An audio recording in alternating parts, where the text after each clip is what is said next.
Are you happy with your own performance today?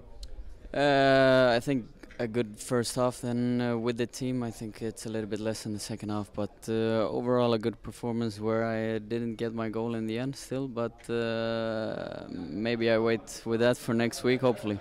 What is it that you can't score these games? It's the post now, 2 games in a row at home. But yeah, it is what it is. I'm coming to the chances and. I think today created a lot, so overall I have to be happy with my performance, but of course I want to score as well.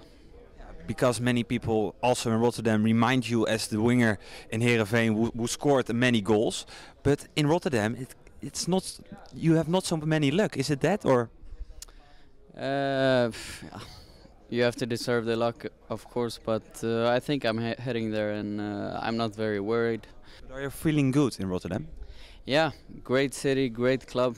Cannot complain on anything. We have a good chance to win there, and we are in a good shape. Could see it today, and we will do everything to win there.